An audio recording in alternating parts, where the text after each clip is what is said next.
Episode ketiga bercerita tentang Michaela dan Ben menyelidiki kasus pembunuhan Kelly Taylor yang mungkin ada hubungannya dengan penerbangan 828. Sebelum membahasnya, kita intro dulu.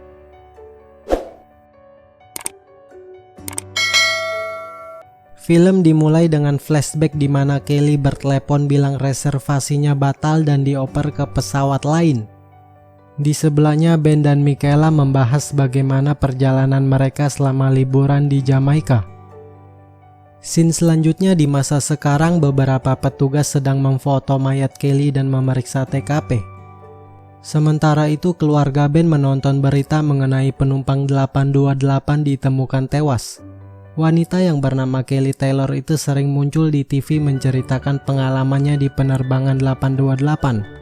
Grace mulai khawatir tentang keselamatan keluarganya. Ben berkata mereka harus tetap berhati-hati. Kemudian Ben mendapat telepon dari Sanvi.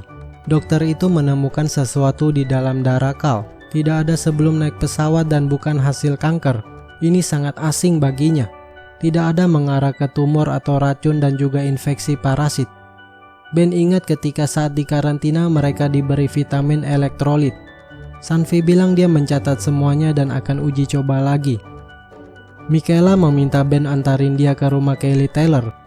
Dia tidak berani mengendarainya sendiri karena trauma masa lalu yang menyebabkan sahabatnya meninggal.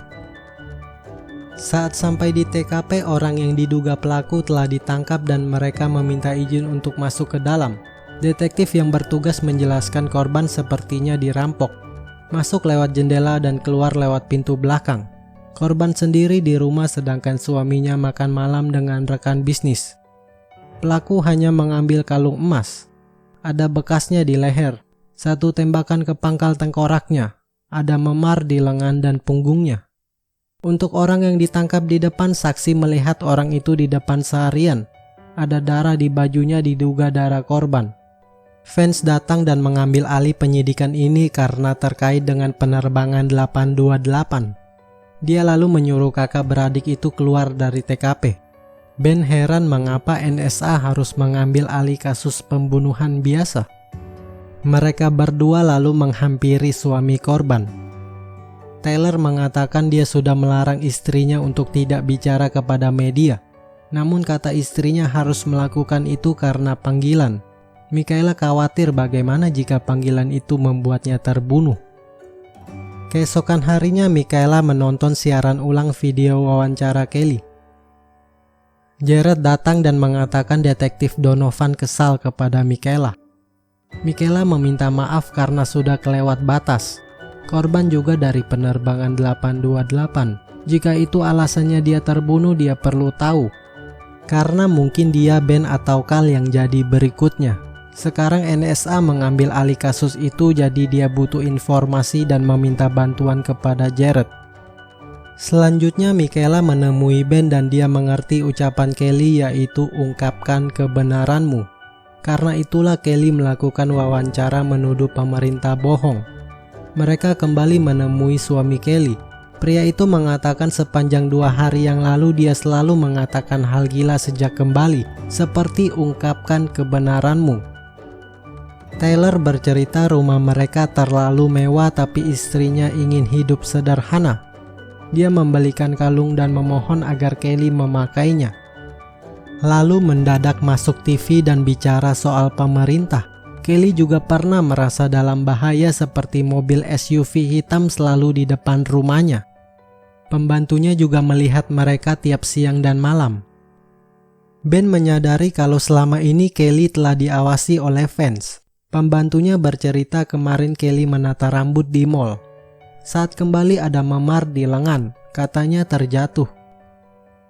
Banyak keluarga berdatangan membuat Ben dan Michaela segera pamit dari sana. Namun Michaela teringat saat dia dan Jared pergi ke rumah sahabatnya yang meninggal dan tidak diterima keluarganya. Di sisi lain, Grace sedang bekerja di bisnis cateringnya. Katanya dia dan kekasihnya bernama Denny telah usai karena suaminya telah kembali. Temannya merasa ini sedikit gila tapi dia di pihak Denny. Menurutnya Grace seolah telah berselingkuh. Sementara itu Michaela datang ke rumah orang tua Ivy untuk menjelaskan kebenaran. Ibunya lalu memanggil Ivy seolah masih ada. Ayahnya berhenti beritahu kepada ibunya. Dia tidak sanggup melihat ibunya hancur setiap 15 menit. Saat di kantor, Michaela bilang kalau dia baru saja ke rumah orang tua Ivy. Jared menjelaskan kalau kepolisian sudah investigasi dan Michaela dinyatakan tidak bersalah. Dia berharap Michaela move on. Jared lalu memberinya hasil investigasi Kelly Taylor. Suami istri itu tidak punya catatan kriminal. Mereka punya beberapa properti komersil seperti mall, pom bensin, dan lain-lain. Di sisi lain, Ben memeriksa rumahnya apakah ada perekam suara atau kamera pengawas dari fans sambil bertelepon dengan Sanvi. Dokter itu merasa tidak ada yang mengawasinya. Dia sudah cek darahnya dan menjalankan panel. Ternyata dia juga memilikinya sama seperti darah Carl. Ben kemudian menemukan kondom di bawah ranjangnya. Setelah itu teman dari Carl yang bernama Kevin datang. Dia terkejut saat melihatnya sudah menjadi remaja. Saat Carl pulang, Kevin menjelaskan dia ingin bertemu dengan Olive bukan Carl. Beberapa saat kemudian Michaela datang membawa kabar. Kelly datang ke mall miliknya. Panggilannya adalah ungkapkan kebenaranmu. Bagaimana jika dia mencari tahu maknanya? Sebelumnya suaminya bilang panggilan itu untuk TV tapi mungkin saja dia tidak tahu artinya. Seperti Ben dan Michaela yang berpikir bebaskan anjing namun ternyata bebaskan gadis yang diculik. Mereka berdua kemudian pergi ke mall. Saat ingin bertanya seseorang malah kabur dan mereka mengejarnya.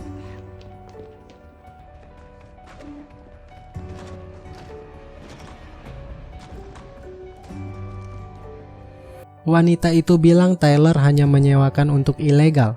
Taylor ambil 40% keuntungan. Jika menolak dia akan menghubungi imigrasi. Dia tidak bermaksud menyerang Kelly tapi hanya berusaha kabur. Dia mendorong Kelly hingga terjatuh. Dia kira Kelly datang ingin menagih. Ternyata tidak. Katanya dia ingin menghentikan suaminya karena dia sudah kembali. Ben dan Michaela mencurigai suaminya yang telah membunuh Kelly karena Kelly berusaha menutup bisnis keluarganya. Sementara itu fans meminta Kapten Riojas memberi berkas informasi Michaela karena dia masuk radarnya. Kapten berkata Michaela luar biasa sejak dia kembali dan memecahkan kasus penculikan besar. Kemudian dia meminta bantuan kepada Jared untuk melaporkan rutinitas Michaela. Selanjutnya Jared beritahu Michaela suami Kelly itu pemeras dan pelecehan tapi dia tidak membunuh istrinya karena tidak ada bukti. Alibinya sangat kuat. 6 saksi telah melihatnya di restoran. Dia tidak menarik uang untuk sewa pembunuh. Lagi pula sudah ada pelaku yang diduga pembunuhnya. Keesokan harinya Ben mencurigai adanya penyusup di rumahnya. Ternyata orang itu adalah Lindsay, teman Grace. Ben lalu meminta maaf kepadanya. Ben bertanya siapa lagi yang punya kunci rumahnya. Grace menjelaskan dia sendiri selama 5,5 tahun. Dia berbaur dengan warga. Lindsay membantu sepak bola Olive. Justin memperbaiki wastafel. Rob menghiburnya di tempat kerja. Mereka membantunya melalui waktu yang berat. Mereka bukanlah pria yang dimaksud Ben. Grace meminta suaminya untuk tidak khawatir karena Ben sudah pulang ke rumah. Di sisi lain, Michaela mengunjungi pelaku pembunuh Kelly. Dia terobsesi dengan Michaela dan semua penumpang 828. Dia bilang tidak membunuh Kelly dan mencuri kalungnya. Dia mendengar suara pistol lalu menghampirinya namun Kelly tewas di pelukannya. Dia tidak peduli jika harus dipenjara. Di dalam hidup ini dia akan menebus dosanya. Setelah mati maka dia akan bangkit seperti Michaela. Kemudian Michaela pergi ke rumah orang tua Ivy. Namun ibunya hilang dan ayahnya meminta Michaela mencari menggunakan mobilnya. Dia kembali teringat masa lalu. Michaela dan Ivy baru saja dari pesta dan mabuk. Dia lalu memberanikan diri menyetir mobil itu hingga akhirnya bertemu dengan ibu Ivy di tengah jalan yang hampir tertabrak. Michaela menghampiri mobil lainnya ternyata adalah pembantu keluarga Kelly. Di dalamnya ada kalung yang dikenakan Kelly. Kemudian pembantu itu diinterogasi. Dia menjelaskan Kelly sudah mati dan dia yang menemani suami Kelly selama bertahun-tahun. Asupan dan tampang Taylor lebih baik sebelumnya dan itu membuatnya lebih baik dan utuh. Mereka hidup berdua bersama. Saat detektif itu bertanya apakah kau yang menembak Kelly, pembantu itu selalu menjawab Kelly seharusnya tetap mati. Dia tidak boleh kembali memamerkan kalung itu seolah dia ratu dan menganggapnya pembantu. Saat Michaela berjalan keluar, dia menjelaskan kepada Jared kalau dia berada di tempat dan waktu yang tepat. Jared tidak percaya karena ini sudah kedua kalinya. Dia meminta penjelasan. Michaela bilang sesuatu terjadi kepadanya namun dia tidak bisa jelaskan. Sementara itu Carl dan Olive bermain dan saling bercerita. Sementara di dapur Ben bertanya kepada istrinya apakah mencintai pria itu. Grace berkata dia hanya mencintai Ben tanpa henti selama 5,5 tahun. Dia meminta merajut kembali seperti masa lalu sebelum semuanya terjadi. Scene selanjutnya Michaela asik bermain bersama ibu dari Ivy. Lalu Jared merobek kartu nama yang diberikan fans. Setelah itu Michaela pulang dan beritahu Ben kalau Sanvi ingin bertemu. Sanvi berkata dia punya teori. Ciri di dalam darahnya dan Carl mungkin iskemia. Itu terjadi saat sirkulasi terbatas tapi potensi ciri ini setara korban stroke. Jika mereka hampir mati dan dihidupkan kembali, jika keran sirkulasi darah telah ditutup dan mendadak melonjak tinggi. Seperti inilah bentuknya. Rencananya adalah jika ada sampel autopsi mungkin dia bisa mengujinya. Saat masuk ke database kamar mayat muncul nama yang sudah terdaftar. Namun tidak ada Kelly Taylor. Di akhir cerita mayat Kelly Taylor dibawa dan dimasukkan ke ruang rahasia yang dijaga ketat. Episode ini pun selesai. Jika kalian suka jangan lupa untuk subscribe channel ini.